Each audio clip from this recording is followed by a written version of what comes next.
In our today's lecture, we will discuss about the local tissue damage, and we will also discuss about the effect of radiations on the skin. So, starting with the introduction of local tissue damage, basically, in contrast to the whole body radiation, when it's about only a part of the body being irradiated, then it requires a higher dose to produce any response. So, every organ and tissue of the body can be affected by partial body radiation. The effect is cell death that will result in the atrophy of the organ, that is the shrinkage of an organ or the tissue caused by the cell death. And it can be followed by recovery as well, depending on how much radiation dose has been given to the subject, and it also depends on the maturation rate or the cell proliferation of that subject, and also its radiosensitivity. So if the organ is less radiosensitive, or it has more mature cells and less immature cells, then definitely there will be chances that that subject will recover. Otherwise, the cell death is obvious. So there are many examples of local tissue damage immediately after the radiation exposure, and the example of local tissue damage are the skin, gonads, and the bone marrow, and these all are the deterministic radiation responses requiring a dose threshold, and also these are the immediate responses after the irradiation. So all deterministic radiation responses, local tissue damage is a good example, follow a threshold type dose response relationship. We have already discussed about it many times, that the deterministic radiation responses require a dose threshold, and they follow a threshold type dose response relationship. So a minimum dose will be necessary to produce a deterministic response, and if the threshold dose has been exceeded, then the severity of the response will also increase, but in a non-linear fashion, because by if we are increasing the dose, then definitely there will be less chances of recovery, and there will be more chances of the cell death.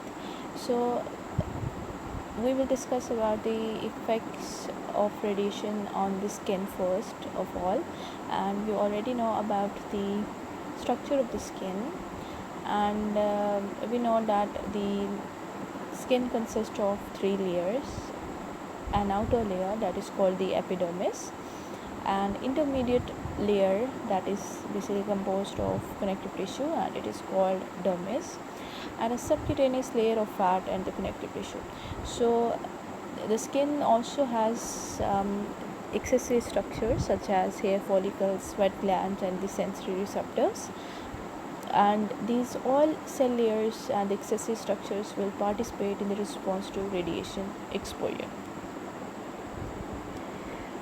And another very important thing is that you know it very well, that there is a desquamation process in the skin.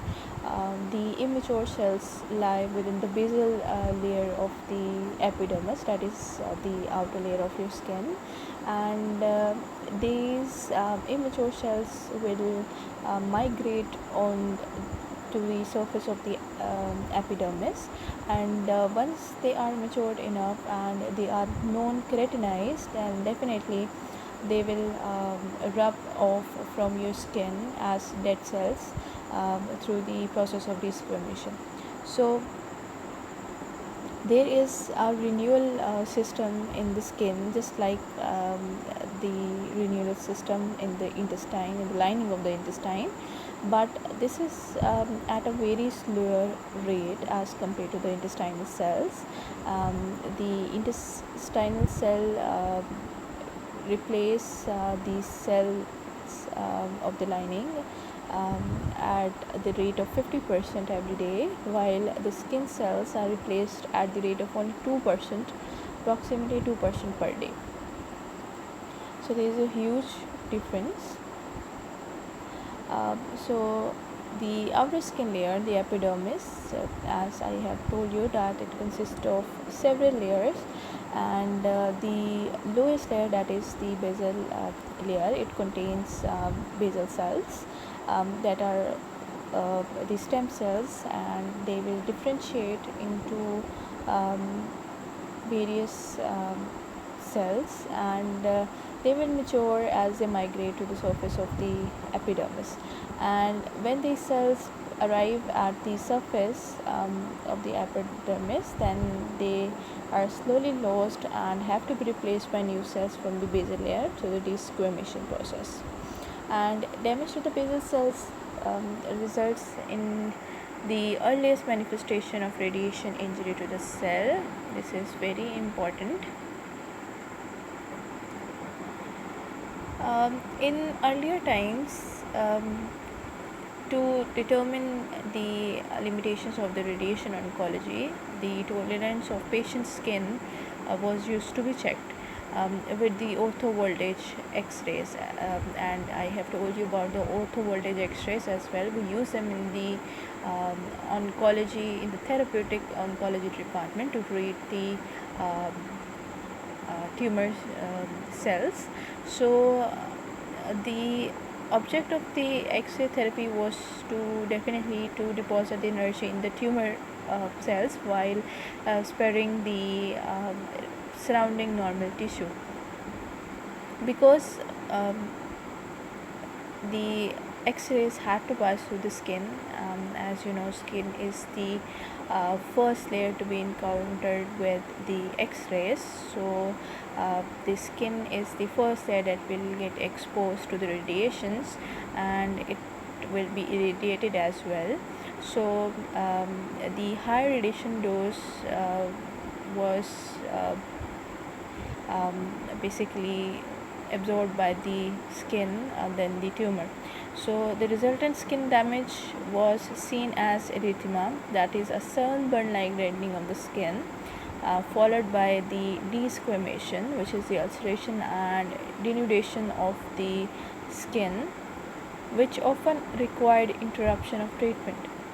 So after a single dose of 3 to 10 GYT, that is 300 to 1000 rad, mild erythema may occur within the first or second day, and this first wave of erythema can be subsided by a second wave that reaches to its maximum intensity in about 2 weeks. And at higher doses, this second wave of erythema will be followed by a moist desquamation that will result in the ulceration that can lead to a dry squamation. The moist desquamation is known as clinical tolerance for the radiation therapy. So during the radiation therapy, the skin is exposed according to a fractionated scheme. That is, we won't give the all the dose that is required to kill the tumor in just one episode, but we will give in the dose that is required to kill the tumor cells in multiple episodes. Or we can say that we have fractionized the dose, or we are using the fractionated scheme, and we will usually give 2 GYT dose per day for 5 days a week. So to assist the radiation oncologist in planning the patient treatment, This is the scheme that we basically are using nowadays. We basically irradiate the tumor cells in fractions, and we call the patient in episodes, and we irradiate the tumor cells, we destroy the tumor cells by giving the fractionated dose, and we try to expose the skin and the other normal tissue um, less. The next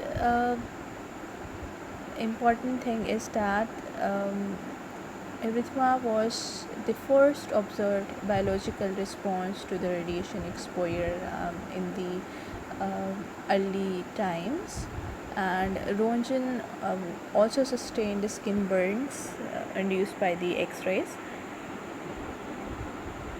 and erythema was one of the biohazard that many patients and the radiologic technologist encountered, and there were many reasons, because the X-ray tube was slow, and we were used to take at least 10 to 30 minutes to finish a procedure, and definitely there was no protective measurements as well. So the patient oftenly would return several days later with an X-ray burn, and these skin effects follow a non-linear threshold dose response relationship. Why threshold dose response? Because it requires a minimum dose to produce these effects.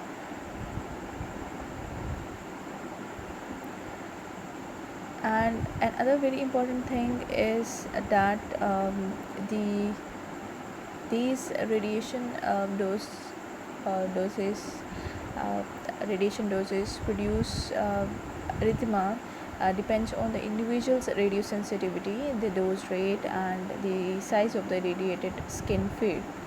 And we analyze this by the SED50, that is the skin erythema dose that is required to affect the 50% of those irradiated, that is about 5 GYT or 500 rad.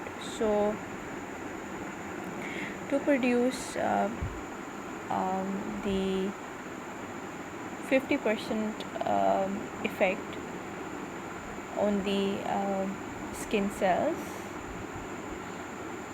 at least 5 GYT or 500 rad is required, dose is required to produce a skin erythema. There is another response of the skin to the radiation exposure, that is called epilation, which is the loss of hair, and for many reasons to treat the tinea capitis or ringworm disease in children, we were used to use Grenz rays that were also called soft X-rays of only 10 to 20 kVp. But there was a consequence of using Grenz rays, and that was the permanent epilation or permanent hair loss. But nowadays we are more focused on the high dose fluoroscopy than the X-rays. X-rays now, the digital X-rays do not have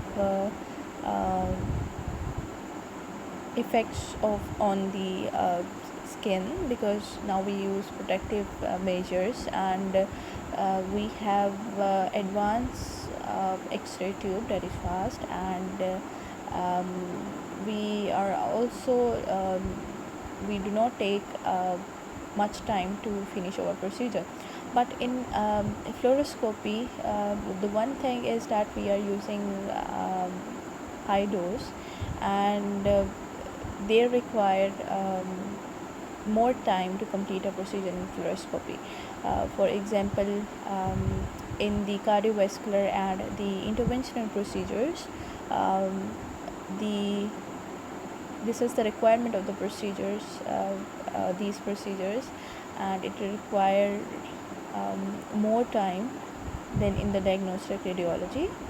And at such exposure rates and at such a large time, definitely we are concerned about the radiation injuries to the patient, and multiple injuries have been reported, um, and steps are being taken to establish better control over such exposures.